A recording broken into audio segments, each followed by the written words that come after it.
अब अपन पिछली क्लास में पढ़ चुके थे प्रेजेंट इंडेफिनिट के बारे में, प्रेजेंट कंटिन्यू के बारे में एंड प्रेजेंट परफेक्ट के बारे में। अब इस वाली क्लास में अपन ये देखेंगे कि प्रेजेंट परफेक्ट कंटिन्यू का यूज कहां किया जाता है। ठीक है, अपना टॉपिक टेंस ये है, प्रेजेंट टेंस का फोर्थ पार्ट जिसे लास्ट पार्ट भी बोलते हैं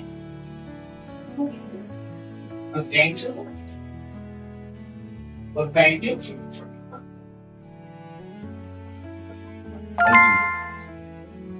प्रेजेंट परफेक्ट जो कंटिन्यू है, मेन चीज अपन को ये देखनी है कि इसका जो यूज है वो कहां पे किया जाता है, कहां नहीं किया जाता है। एक्चुअली देखो यहाँ पे अपन ने दो चीज देखी कि सेकंड टू टेंस देखा, उसके अंदर प्रेजेंट कंटिन्यू था, और थर्ड देखा उसके अंदर प्रेजेंट परफेक्ट था। अब यहाँ पे दोनों का कंबाइन भी नेम आ गया, परफेक्ट भी आ गया, कंटिन्यू भी आ गया। मतलब कहने का मतलब ये है कि दो टेंस का मिक्स इसके अंदर जो हेल्पिंग वर्ब होगी वो एज और हैव तो रहेगी, साथ में इनके बी जुड़ेगा। बी इसलिए जुड़ेगा क्योंकि इसके अंदर कंटिन्यू वर्ब भी होगा, कोई भी चीज किसके कांसेप्ट पे होगा, अकॉर्डिंग टू टाइम के कांसेप्ट पे। किसके अकॉर्डिंग होगा, अकॉर्डिंग टू टाइम। चलो इसकी हेल्पिंग वर्ब पहले देखते हैं कि हेल्पिंग वर्ब की क्या रहती है। मेन चीज है आपको हेल्पिंग वर्ब पता होना, ठीक है। अब देखो इसकी हेल्पिंग वर्ब क्या रहती है, एस बीन,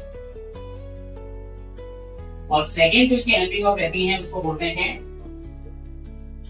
हैव बीन। उसको क्या बोलते हैं, हैव। एस बी का यूज किया जाता है थर्ड पर्सन सिंगुलर के साथ में। किसके साथ में, थर्ड पर्सन सिंगुलर सब्जेक्ट के साथ में, ठीक है। एस बी का यूज कहां किया जाता है, थर्ड पर्सन सिंगुलर सब्जेक्ट के साथ में। और जो हैव भी है इसका यूज किया जाता है first person second person. First person में सेकंड पर्सन के साथ किया जाता है। फर्स्ट पर्सन में कौन आता है, आई एंड वी, और सेकंड पर्सन में कौन आता है, यू, और third person plural and third person plural. Third person plural में कौन आएगा, कोई भी किसी दो व्यक्तियों के नाम हो सकते हैं, वो प्लूरल हो जाएंगे, या फिर दे, या क्या दे हो जाएगा। अब थर्ड पर्सन सिंगुलर में कौन आएगा, थर्ड पर्सन सिंगुलर में आएगा ई आ गया, सी आ गया, इट आ गया, या किसी का नाम ये सिंगुलर, ठीक है। ए के आगे यूज किया जाता है। अब इसकी बात करते हैं मेन वर्ब क्या है। तो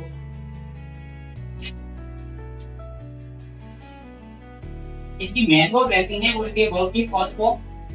वर्ब की फर्स्ट फॉर्म के साथ में आईएनजी यूज किया जाता है। वर्ब की फर्स्ट फॉर्म के साथ में क्या यूज किया जाता है, आईएनजी। तो ये तो एक प्रेजेंट परफेक्ट कंटिन्यू का बेसिक चार्ट का। इसके बाद अपन देखेंगे कि मेन चीज के अंदर टाइमिंग यूज किया जाता है। सीन्स और फॉर आपने सुने, जो दो प्रीपोजिशन होते हैं वो इसके अंदर यूज किया जाता है, ठीक है।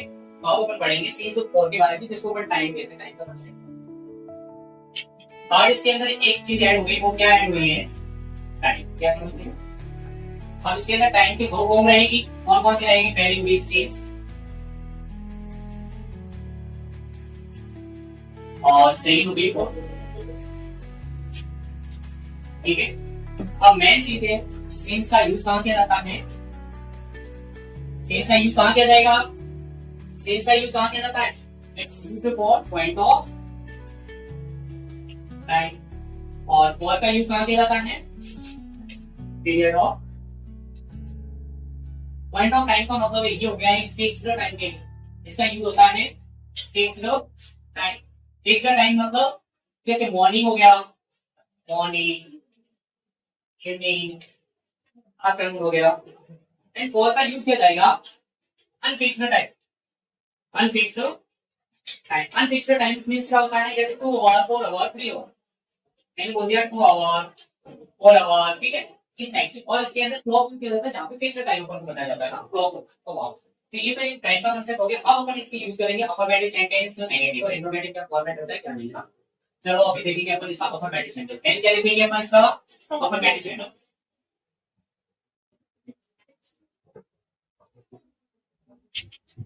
अफर्मेटिव सेंटेंस, अफर्मेटिव सेंटेंस का मेन इसके अंदर फॉर्मेट है। वो फॉर्मेट क्या रहता है, मेन पहले आएगा सब्जेक्ट, फिर इसकी हेल्पिंग वर्ब क्या आती है, मैंने लिखा है क्या, हैव बीन, ठीक है। उसके बाद में वर्ब की कौन सी फॉर्म आएगी, फर्स्ट फॉर्म के साथ में आईएनजी प्लस ऑब्जेक्ट, फिर सीन्स या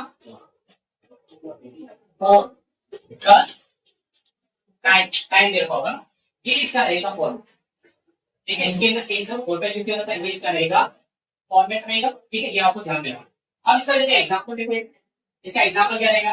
मैंने बोला I have been reading since morning. तो यहाँ पे देखो मैंने सिंस का यूज करा है क्योंकि मॉर्निंग आया है ना, मैं सुबह से पढ़ रहा हूँ, सुबह से पढ़ रहा हूँ। अगर मैंने कहा 2 घंटे से मैं पढ़ रहा हूँ तो मैं यहाँ पे लिखता, जैसे मैंने बोलो ई लिखा, ई और 2 घंटे से पढ़ रहा है तो मैं इसमें क्या लिखूंगा, ई हैज बीन रीडिंग। 2 घंटे का आ रहा है तो फॉर यूज करेंगे, क्या यूज करोगे, फॉर 2 आवर।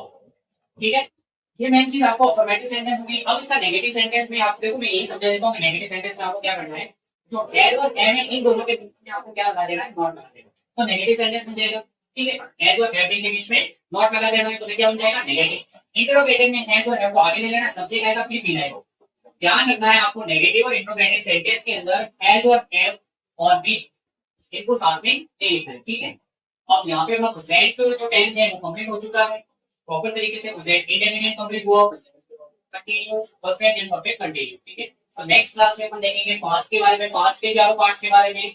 तब तक जो मैंने पढ़ाया है उसको अच्छे से